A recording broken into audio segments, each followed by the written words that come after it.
Bendita eres entre todas las mujeres.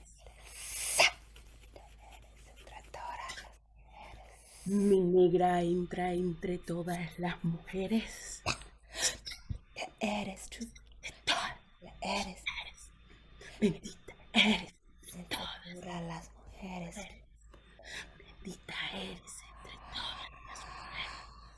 Los Angeles born, you bear me till May 7. Caracas, Venezuela. See you, let go.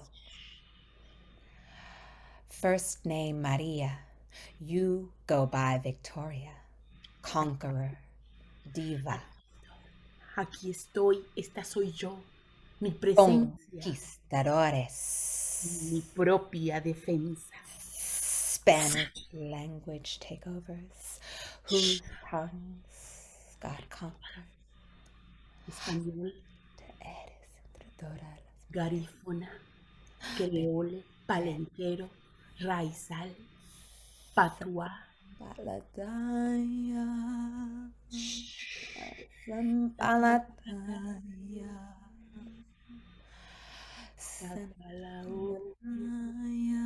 Aquí estoy, esta soy yo, con la mirada dolorida, con la rabia en la boca, con el reconocimiento en la frente. Santa María, María Leonza, María Chiquinquira Díaz, Aquí estoy, Sandra María Sánchez, aquí estoy, María Reza, aquí estoy, María Fermino dos Reis, aquí estoy, Carolina Mare, aquí María estoy, de Jesús, aquí estoy. María el Franco, María de Lourdes Salvatierra. María Sison, María Aquí Josefa estoy. Gabriela Silán, Aquí estoy Consuelo con la Calao, lucha en el pecho, la resistencia en la garganta y la piel abierta, dispuesta al reconocimiento de ser. María Sinicuán, Para su bayo, María montaña guana Cacao, con mamá que yao.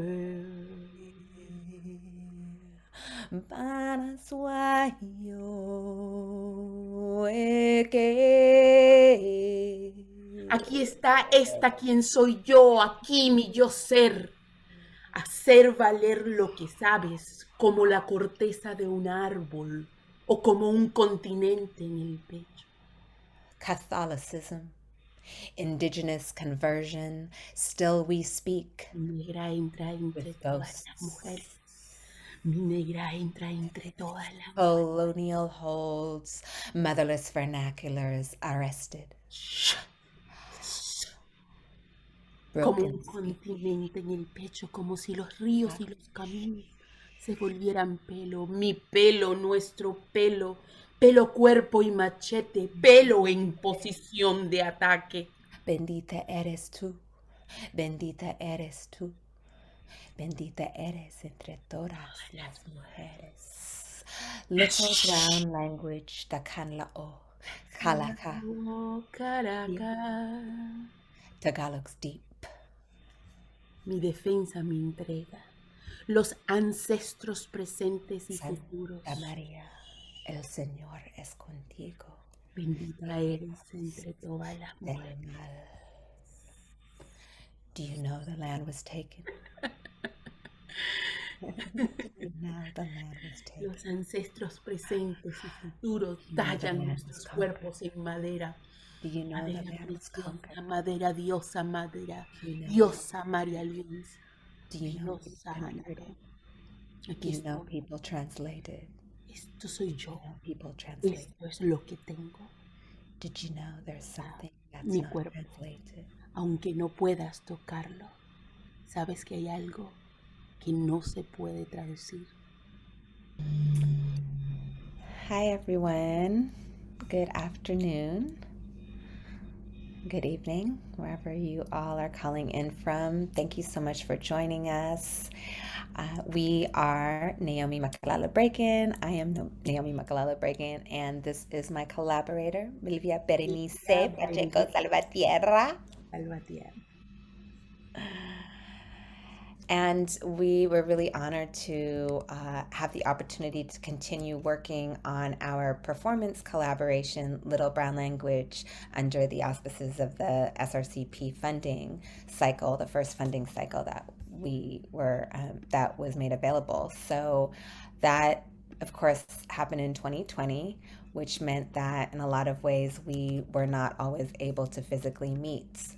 But of course, we were often, speaking by phone or Zoom meeting. And so this was very amenable to this particular project because a lot of this project was also about voice. We sing, we do also dance, and we use our voices in various ways.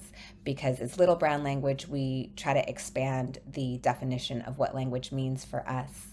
So we just wanted to take a moment to have a short informal conversation about some of the topics that have really interested us, both personally and together across our collaboration, as we've begun to create this intimate relationship through creating art together.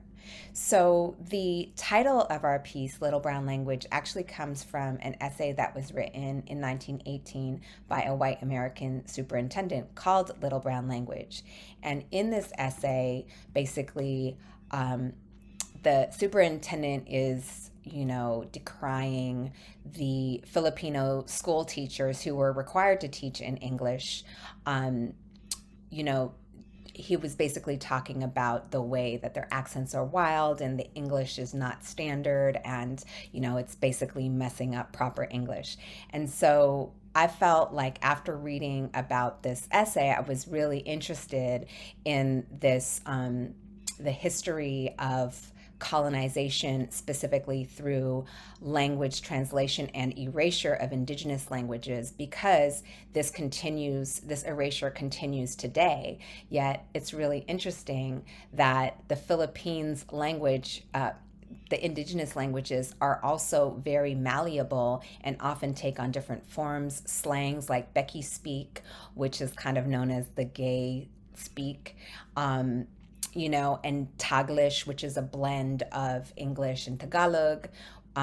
So there's multiple ways that Tagalog and the different indigenous languages of the Philippines, of which there is hundreds, often take different forms under the ongoing force of empire. So I was really interested in how that shows up and how we can kind of play with that idea and play with the idea of language further in this performance piece. Yeah. Thinking about language, how you can see English is not my first language. Spanish, colonial language, is my mother tongue language. But even though through this process of working with Naomi, exploring these connections through language that go ways to express ourselves in a ways that go beyond of what are the language that have been imposed, and create spaces to remembering what are those language in our bodies that we can remember, how that cellular memory can create a space for that cellular memory accesses and express.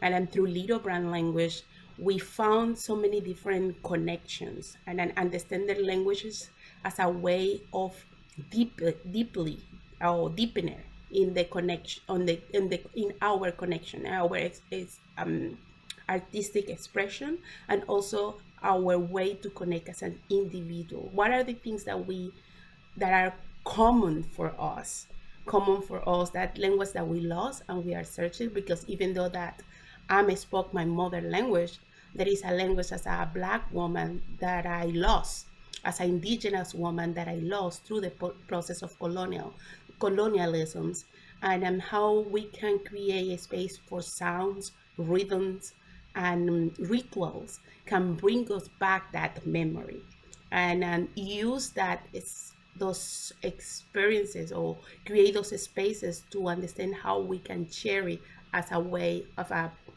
artistic product, but I actually create art in a way that is ritual also, and then it's a way of a healing also, those process at the same time that you identify, at the same time that you witnesses that process of discovering what are being those silences, language that is being stored in our body, and how we can reconstruct those voices and languages as a way to remember our weight, to encounter ourselves.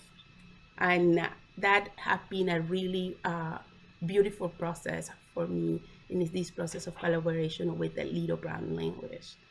Remember that somatic experiences that my ancestors, like creating bridges for this ancestral knowledge, bridges to that lost language that go beyond that the imposed language, the language that was imposed to us.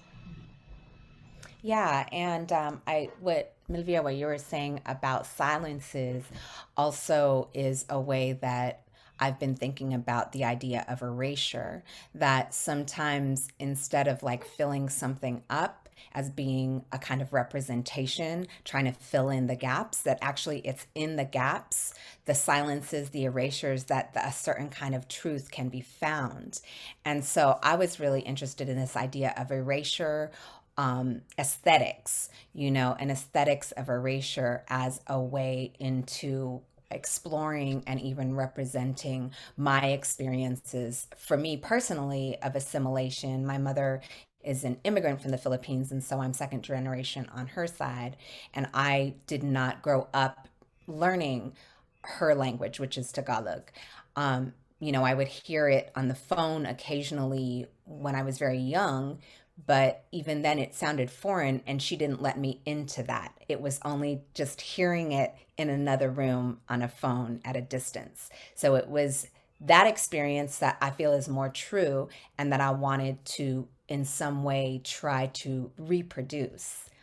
And so I was also very inspired by Vicente Rafael, who's a historian at University of Washington on the Seattle campus, and has done a lot of research on the relationship between language translation and religious conversion in the Philippines. And again, I was not raised with any kind of religious practice. My mother didn't ever pray in front of me. On my father's side, who they're all Jews, we didn't go to synagogue. We learned about Hanukkah. It was kind of like, some cultural suggestions, but especially the Philippines, I had absolutely no connection at all to any kind of cultural, awareness of the Philippines. And so I was really interested in these moments of Catholic conversion that Professor Raphael would talk about through he had these quotes in his, or well, actually archival texts that came from the confessionals, which would happen between the Catholic priests and the Filipino natives. So in these confessionals, they would ask them questions like, do you make offerings to other spirits? Do you believe and swear by dreams? And in this moment, of this very performative moment, the native had to respond no. Of course, the no was this moment of colonization, essentially. It was this moment of, agreeing to have their indigenous spiritualities, their indigenous traditions be rejected. So I was just thinking, well, what would happen if we re-performed those texts but acted almost as if it was a different voice that was saying it, or many voices, or voices that were coming from our pasts that are actually coming to connect and reconnect with us. What would that be like? And so a lot of Little Brown Language is about reimagining this performance of confession as a moment of resistance, to ask the question, what is not fully erased, who is not fully converted, and what remains untranslatable. Mhm. And then how we found those connections from those, for me, Spanish and all the praying from Spanish is remind my childhood, and pray the Ave Maria, pray the those Catholic prayers. It is coming immediately for me to my childhood memory. And when I share these memories with Naomi, was something like that she felt connecting with us. With That is something that even though she wasn't on the Catholic side, she didn't experience that. She has something familiar. That is something that sounds familiar for her. And I think we went to investigate what is that it is familiar for you. I'm speaking in Spanish, a Catholic prayer, and it's something about that is familiar for you, no? And then was for me for the first time that I understand how Filipinas and Venezuela was connecting of both of them have been colonized from Spain, and there is a Spanish heritage in the language of the in Tagalog. There is some trash of a Spanish language embedded in that language, and then and also Catholicisms, and we start to explore, well, how we can use these in a different with different rhythms and a different tone and different meanings, like how I re-up the same way that syncretisms happen, the same way that our ancestors use, and how Naomi was sharing now, how they say, no, I don't use my knowledge, I don't know my cosmovision, uh, and accept Catholicism that as imposed, but through that language, through that impositions, they bring their spirit. Like in the same way that my grandmother teach me about their religions through Spanish. We don't know what was the language of our ancestor. We know that we speak Spanish, but the knowledge that come through our Afro-Venezuelan heritage bring a lot of knowledge that come from the African descendant people. And we say no, and then like these like festivities like San Juan Bautista, that is a festivity in Venezuela, Afro-Venezuelan festivity that celebrate San Juan Bautista, and they use the Catholic saint to celebrate their spirit, and there's a way to celebrate life. And this is a specific celebration when drum and sing and songs is brought community together, thousands of communities coming outside to the street to celebrate freedom, but they use that through Catholic images. They use that images to celebrate their own process of freedom and liberation. And in that way, we want to explore how we can use and retake it, revisit for us these prayers that for me have to be with the memory and my mother tongue, and it hasn't that sensation of safety, but how we can revitalize with the rhythms that we explore with our memory of how we are bringing or bridges our the ancestral knowledge to this space. How I can process healing through this prayers, but in the way that I bring a spirit that from my ancestrality, that is ancestrality that trying to be erased through the process of Catholicism. I use the same way that they say no, I'm not gonna use it. in the same way we use that actions in our performance.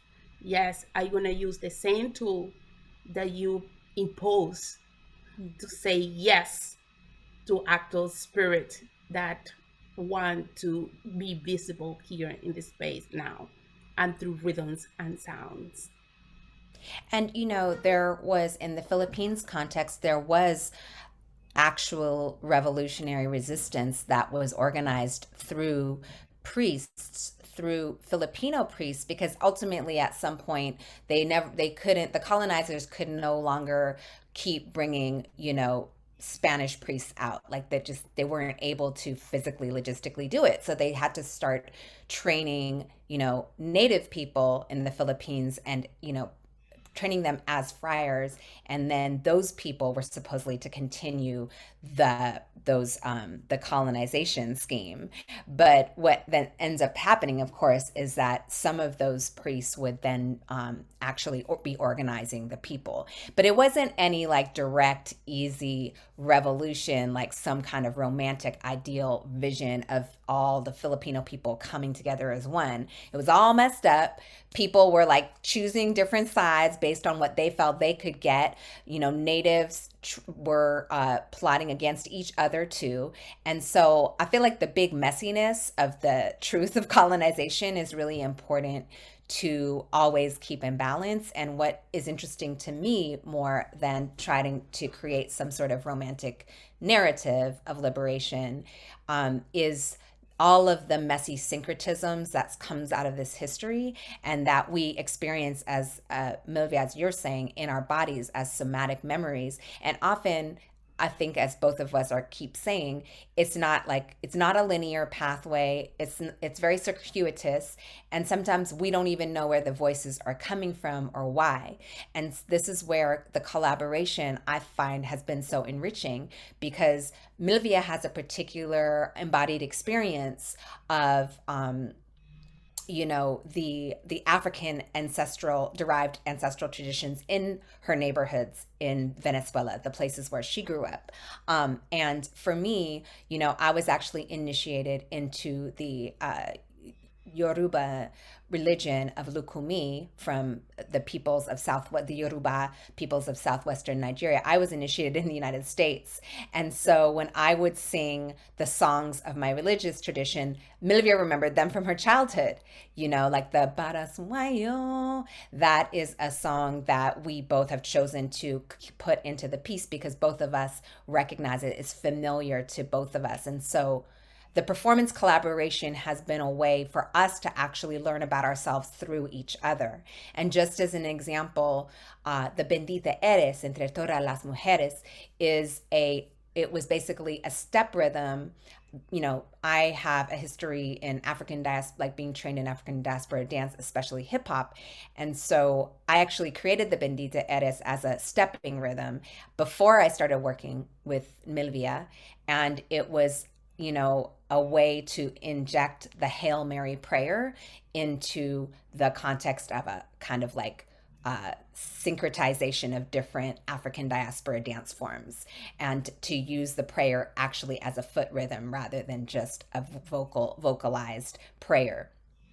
And so then Milvia took that on and began to add her own flavors to it, and that became really kind of a foundational rhythm for us in this piece. So, like I said, I didn't grow up saying Hail Marys. I didn't grow up saying, El Padre Nuestro. I didn't grow up doing any of that. But the interesting thing is that in specifically Catholic converted countries like the Philippines, like Venezuela, the Hail Mary is very important. Like, actually, Mary is a figure who's central, which is not necessarily the case in other denominations of Christianity.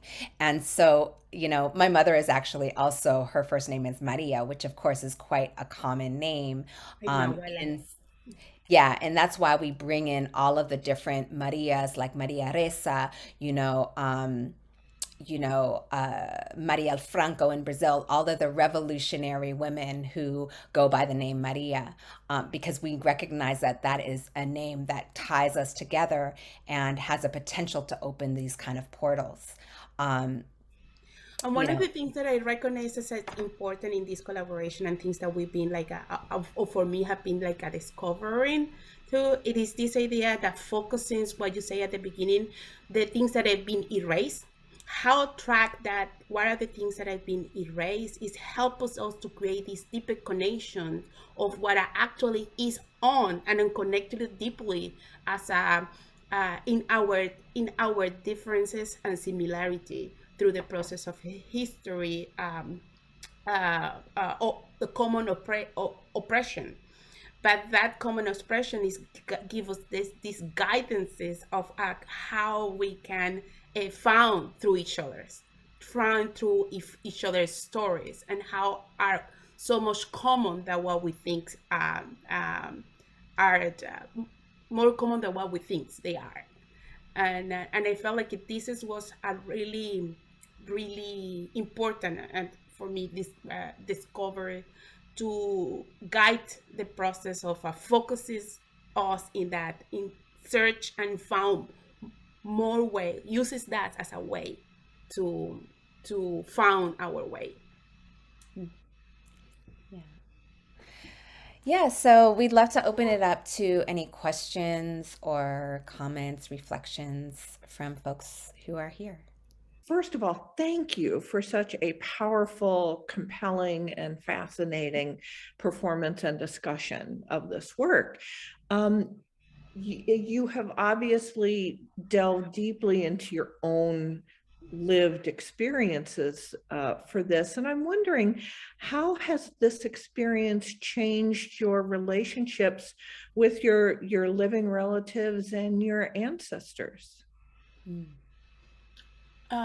Definitely, I think this is experience. I think there is a time for the things happen, and then the encounter with Naomi and her invitation to work on this collaboration have been shifting a lot, and then deepening in my understanding of my blackness, and that have totally changed the way that I approach into my family history and to my and to my relationship with them in the distance right now. Like things, something really concrete and practice. Like through this process, I knew that I have to do my initiation as a IFA practitioner or Lokumi practitioner, and then reconnecting with my family that I also do that practice, but that I was running away from that practice, and understand where that the moment that I start running away from that, from the process of performing and exploring, have been opening a lot of clarity of what are specific pains that have to be with things that is being stuck in my body from those process of violences, uh,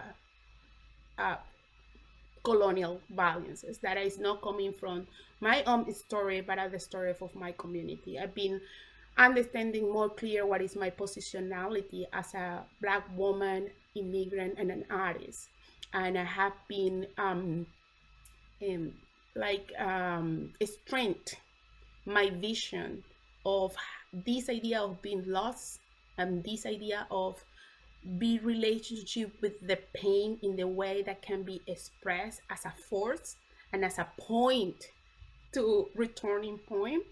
It is been really important, and this work have been informed a lot of that together with other work that I do, but this specific search have been through sounds and movements and dance, centering that spot that okay, and I actually say I'm lost. I'm okay with being lost. I recognize and that there is something that has been taken away, and the things that I recognize that are concrete are things that have been imposed. And then it's like, oh, okay, even my language is imposed. Great. And all those things. And of course, when I think that it is imposed, it's because I'm talking from that place of that part of me that is being erased. Because of course, Spanish is my tongue language, is my mother language, is the language of my love too. And I recognize that, but be able to inflect and bend myself and say, hold on, see these other things that you been part of that has been all your life training to the nine. Yeah, there's a lot of ways I could, I suppose, answer that question. And one way is, just my interest in, learning my mother tongue, learning Tagalog, but knowing I'm never going to really be able to speak Tagalog, probably. It's a really hard language. And, I have actually been taking Tagalog classes, and, it helps me also. I feel like doing Little Brown Language as a performance piece is a way that I take Tagalog classes because it's a more creative way. I don't do it the way you would normally, take a language class, but in some ways I learn parts of the language much more deeply because I'm, putting them into body rhythms, or, I'm, creatively, translating them in different ways or mixing them with Spanish and Yoruba. And, it makes sense to me because that my experience is such a mixed experience. And there's no, like I said, a direct, line to my ancestry in some ways. There is, but in other ways, like to some kind of indigenous past, there isn't. When I told my mother that I was learning Tagalog, she was like, "Well, why would you want to do that? No one speaks Tagalog. They all speak English." And, I chose to mistranslate what she was saying as, tell me why you feel like I have value. Because, in the context of the Philippines, it continues to be that indigenous languages are policed, especially in the case, Filipinos are so well known as the call center people because they speak this perfect English. So they're always hired in these call centers. One of my friends, Emmanuel David, who's a professor at the University of Colorado, does work on this. And the ways that call center workers are policed, they're not allowed to speak their indigenous languages. If they do, they could get docked pay. So this is just an example, but really like the bigger issue for me is the issue of value and the question of value. Why is it valuable? Why is it important for me to go into this history and to understand that? And so, yeah, and I felt like in a lot of ways, I have been able to heal my relationship with my mother and come to a different understanding of both what she sacrificed, coming here and, also learning something intimate, learning an intimate connection between us that isn't always expressible in language. It often goes really far beyond, just the verbal, but there is a deep familiarity there. And I would just say, as far as the ancestors, they choose to work in their ways, and we can't always know. But I know that they want us to honor them through our creative, explorations and experimentations. Part of healing them, is by us doing this kind of work. Thank you. If someone else has a question, just please unmute your microphone and ask. Hi, and thank you so much. That was amazing. I'm Carolyn Brennan. My pronouns are she and her, and I am just blown away. And well, I have so many questions, but one of them that I think might give us some hints for a way forward. I noticed that this essay appeared in 1918 during the time of the previous pandemic, and as you spoke and the ways about healing and portals and connection, colonization, and the globalization that we've all experienced this, and we've experienced a lot of loss and a deepening divisiveness, or maybe even more of an awareness of some of the divides and the inequities. And I'm just wondering if through this work you have any hints for us or advice for a way forward. I have to go, but I want to say something about that. That is, yeah, and it have to be with time. One of the things, as a hint, thinking that we all are one body, and in terms of time, and there is this experience of something that I'm thinking about. It is actually operating on us. That it is not something that we have to look at his story to understand how actually is operating right now in our way of relationships. And I feel like one of the things that Little Brown Language bring as a spelling, like a breaking a spelling, it is about the way that we learn to relate each other, and that have to be shifted. That be wholeness on the spaces, and being intentional deeper with the bridges between each of us and the spirit world. I think it is really important. It's going to be different answer for each person. There is no a recipe, but it is the actually intention of create ways to intentionally deepen relationship, be intimate with even people that you just met, and connecting with the spirit, your ancestor. I have to go, but I just wanted to say that. Thank you. Thank you. Thanks, Milvia. Thank you, Milvia.